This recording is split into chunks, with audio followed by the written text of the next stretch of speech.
अब सवाल ये है, फिर वो हमारे जो भाई हैं वो कहते हैं कि भाई अगर इस रात में कोई बंदा सारा साल मस्जिद में नहीं आता, इस रात में अगर वो मस्जिद में आके इबादत करता है, सवाब का काम करता है ना, अल्लाह के आगे सजदा करता है, कुरान मजीद की तिलावत, गलत काम तो नहीं कर रहा ना, इसमें आपको तकलीफ क्या है?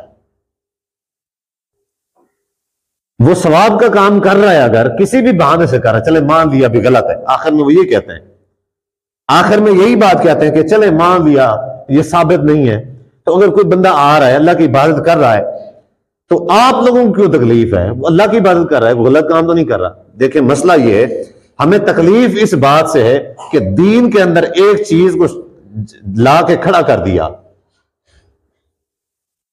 एक चीज को दीन के अंदर ला के खड़ा कर दिया, हमें तकलीफ इस बात से है। जिस चीज का अल्लाह ने हुक्म नहीं दिया उस चीज को आप बना दें और अल्लाह और अल्लाह के रसूल के ऊपर थोप दें, क्या यह सही है? जिस चीज का नबी अलैहिस्सलाम ने हुक्म नहीं दिया, आप वो काम खुद घर के और नबी अलैहिस्सलाम के खाते में डाल दें, क्या यह ठीक है? चले मिसाल के तौर पे एक रात उन्होंने घर ली, ठीक है, शब बरात की रात घर ली एक और बंदा आता है, उठ खड़ा होता है, वो कहता है यार मैं कोई और रात या कोई और दिन जो है ना उसकी फजीलत बना देता हूं। अगर कोई बंदा नेकी का काम कर लेगा, कोई सवाब कर लेगा, इसमें गलत बात क्या है? तीसरा खड़ा हो जाता है, वो कोई और घर लेता है, चौथा खड़ा होता है, वो कोई और घर लेता है। अल्लाह तबारक व तआला ने जो खालिस दीन नाज़िल किया था, इन्होंने उस ऐसा काम करके उस खालिस दीन के अंदर मिलावट की है, उस दीन के अंदर इन्होंने मिलावट की है। तकलीफ हमें इस बात से है, दीन के अंदर मिलावट नहीं करनी चाहिए। अब एक ने एक चीज घर दी, दूसरे ने दूसरी घर दी, तीसरे ने तीसरी घर दी, कई सारी चीजें ऐसे लोगों ने घर दी, सवाब की नियत से गढ़ी, सवाब की नियत से घर ली। अब मसला यह है कि कुछ अरसा गुजरता है, आने वाली नस्लों को दीन के बारे में नहीं पता। कोई 15 शाबान की रात बैठा हुआ है, कोई 15 शवाल की रात में बैठा हुआ है, कोई 15 जिलहज्जा की रात में बैठा हुआ है, कोई उसको सवाब समझ रहा है, कोई इसको सवाब समझ रहा है। ये सारी रातें लोगों के दरमियान खल्त मल्त हो गई। कोई अब असल जो रात है लैलतुल कद्र की, उसमें कोई जाग नहीं रहा।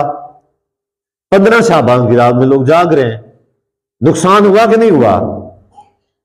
एक मार्केट के अंदर जब एक दुकानदार फ्रॉडिया आ जाएगा, लोगों को कैसे पता चलेगा कि कौन सा फ्रॉड है, कौन सा ईमानदार है? अब जो लोग उस मार्केट में चले जाएंगे, उससे सौदा ले लेंगे, उनका उनका उनका तो नुकसान हो जाएगा कि उन्होंने असल जो चीज लेनी थी वो नहीं ली, जो नकल चीज थी वो ले ली।